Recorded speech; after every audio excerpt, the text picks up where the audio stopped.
Hello and welcome to Chess Book Reviews 128. I've got three books to easily show you. The first of these is The Poetry of Chess. I know that's a bit obscure, but I mean to say you shouldn't give it your time. The book's been out for quite some time and I managed to get a copy on eBay. It says chess resembles writing, painting, and music in being an obsessional mental activity preoccupied with exploring tension and complication to resolve them to triumphant harmony. Well, as you may know, I'm not sure about some of these statements. Poets include Chaucer and Skelton, Lovelace, Cowley, Goldsmith, Yeats, Pound, MacNeice, Lowell, and Berryman. Well, fair enough. The book has, I don't know how many poems, but I do know how many pages. It has 154 pages. And in case you were wondering about the reference to Chaucer, and I was, it's from the Book of the Duchess. I never heard of that. My bliss, alas, that I was born, it concludes. Written in Old English, as you could expect from Chaucer. And it's called False Fortune. My boldness is turned to shame, for Fowl's fortune hath played a game at chess with me, alas the while. Well, if you want to spend your evenings reading that sort of thing, you're a better man than me, Gungadin. And that's under the section Philosophies, a poem for chessmen at a congress. It's like an examination or some vast dinner party where the guests sit in pairs and politely demolish each other. I can't wait to go to a congress and go up to Keith Arkell and say, "This is like a dinner party, isn't it, Keith?" And he'd say, "Yes, the guests are demolishing each other." Here's one by Lord Dunsany. Well, it's about Lord Dunsany. When I was 13 years of age in Lord Dunsany's house, we sat down at the chessboard and played at cat and mouse. He seemed a wise old gentleman with pointed silver beard. And when the endgame was begun, he spoke as I had feared. "You have some knowledge of the play, and move the pieces well. But on the 13th move from now, I'll have you in my spell." 12 moves went by. They seemed like hours. I doubted that he would. Well, I doubted what he said. But when the 13th move was played, I found my king was dead. I had the talent before I played the game. I made the black moves, then the white moves. I just muled through whole matches with myself. It wasn't too social, only mating myself. This is by Robert Lowell, and it's called The Winner. I am depressed when I look around at the board to see your predominance over my shrunken forces, to see my land, which was once so deep and broad, domineered by your castles and prancing pitiless horses.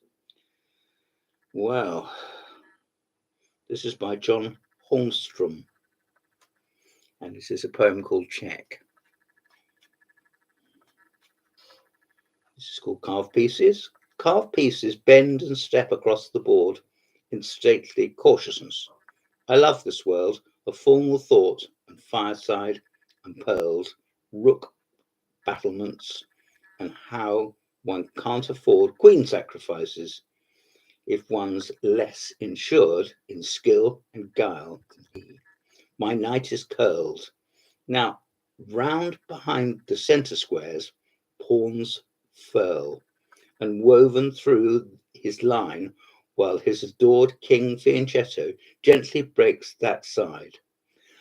Like dry ice slowly melting into flows, his bishops soon hold both diagonals, his rooks the seventh, my defence is wide, and my game lost in only 20 goes.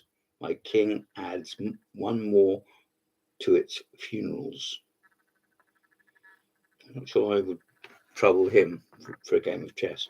This is written by, as I say, it was written by J.P. Ward, and it's called Carved Pieces. Anyway, there you are.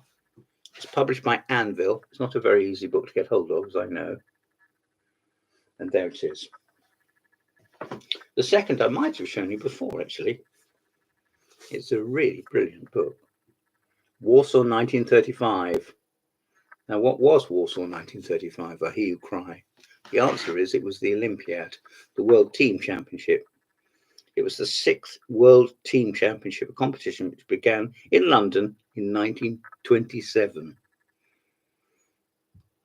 This time they got 20 teams, 16 of them from Europe, plus the holders of the USA and Argentina and Palestine. The only important missing country was the USSR. There it is. It's published by the chess player, A.J. Gillam, Tony, in Nottingham. The games are presented in correct notation with figurines. Let me show you double columns. There we are. And who won the event? I think it was the Americans. I don't really know, actually. Let's have a look. Let's have a look. Let's have a look.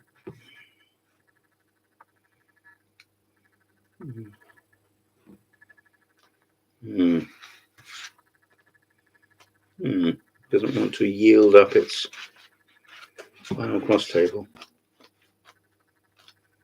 I suppose it was an all-play-all, wasn't it, really? All the teams played all the other teams, which must have been absolutely exhausting. There we are.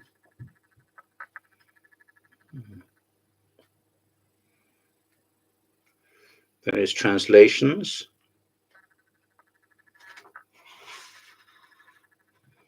This book was published 4 years ago, but it has not, repeat, not received the support it deserves. 19 rounds, yes, that's right. From the 16th of August to the 31st of August.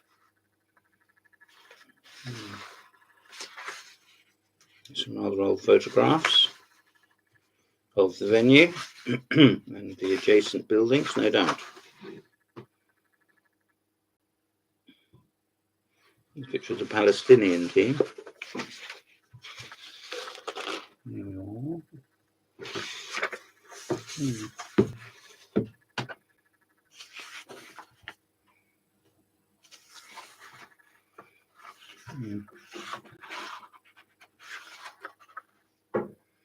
Well, there we are. There's some terrific games in here, and some of them are most annotated.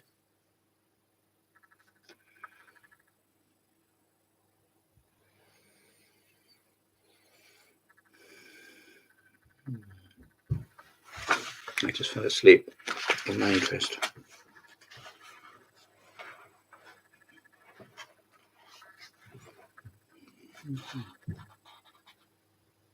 Najdorf competed.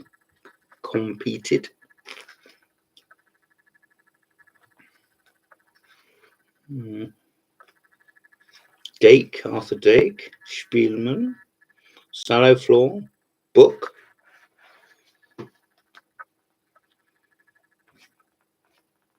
Willie Winter. Some extremely deep analysis here. Almost too much, so I don't know what you can play through all that. Yeah. Good. Last, but by no means first, the Hypermodern Game of Chess. This is a wonderful book. Oh, this is beautiful. There it is. By Tartakower. The legendary magnum opus. This is published by Hannon Russell Enterprises in the USA. And it's called the Hypermodern Game of Chess.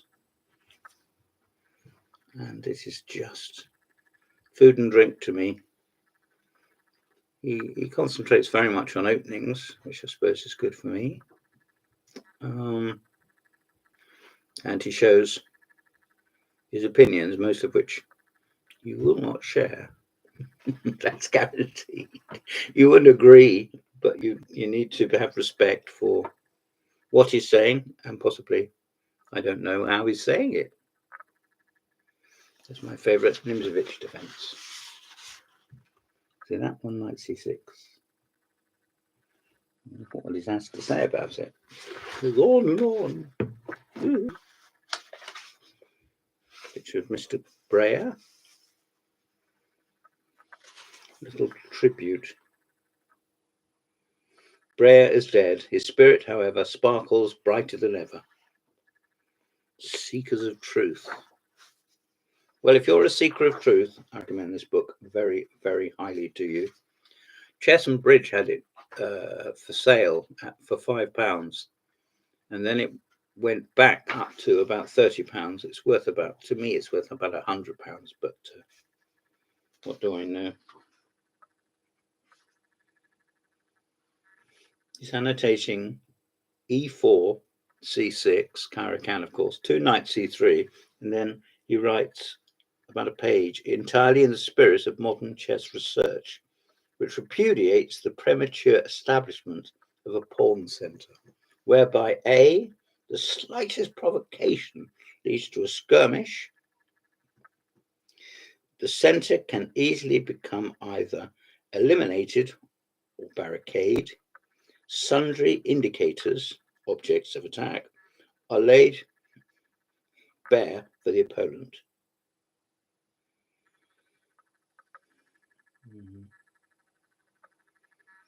Well, there's so much to digest here, it's just wonderful.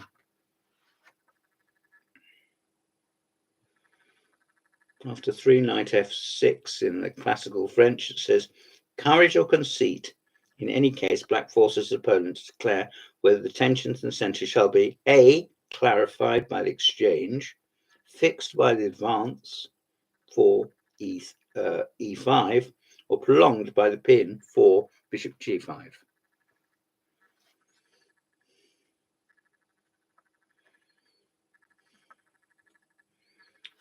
Well, if you want to improve your life, chess-wise, and wake yourself up, and your opponents, of course, this is the book to buy. This is wonderful. There it is. And it's still available, as I was explaining, from Chess and Bridge in London. Tell them the Chess Parrot sent you. Well, I'm cutting this short because it's Boxing Day, 26th of December. I'm off for a meal in Alton. So I'm going to end the stream. Thank you for listening. This has been the Chess Parrot, 128.